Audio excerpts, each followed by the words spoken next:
All right, so I started by watching the 5 videos. The first one about airflow measurement, basically setting up the air chamber with a fan, flow measuring device, calculator that can take measurements, sensor, GoLink. You measure flow at 4 corners, 3 times at each corner, record value of velocity. And then the next video was talking about Reynolds number, which said to ignore that. Next video is drag measure flow sphere. Rubber bands on the sphere, fishing line under band, take data 3 times at top and bottom without the sphere, then with the sphere.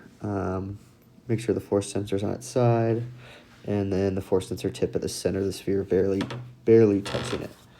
And then the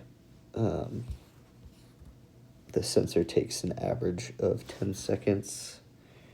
Next video, the drag flow cylinder for 2 profiles, lengthwise and straight on. Same setup as previous ones. And the drag measurement for the flow block, 2 profiles, same setup. Same number of trials as the previous. And then for part 6, calculate the force on each profile from the addition of air mass. Compare calculated force with measured force from the data provided.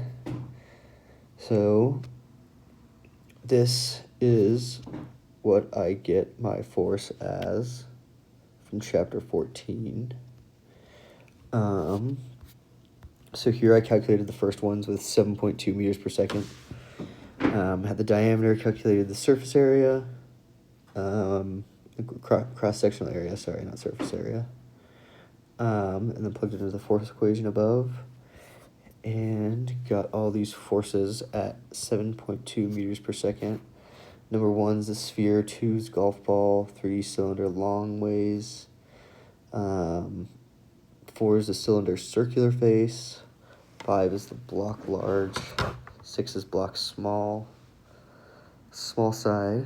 So I wrote them all out here, and then I just plugged them into my calculator for all the rest of them. So for V equals 4.5 meters per second, you can see all the forces for here, one relating to the one above, and so on.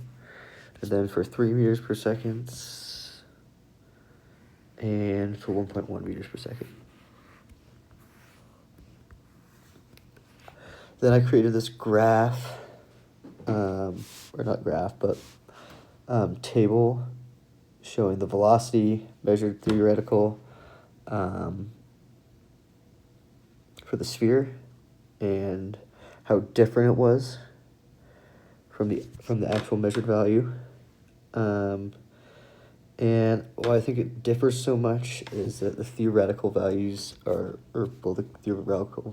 constantly higher.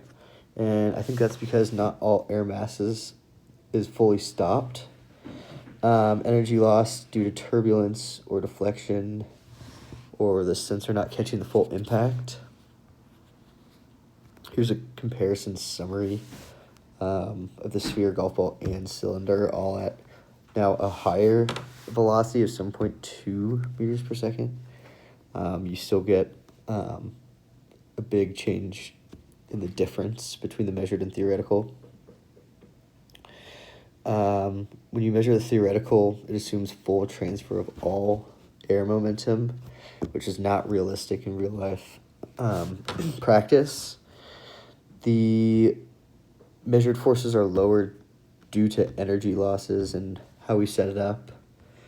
Then for part 7, I created graphs in a best fit line, and then used an online program to help me create the equations for the lines. So here's all the graphs: golf ball, cylinder, another cylinder, this is the block, large one, and the small block. Measured force versus velocity graphs, and then here are the linear fit equations.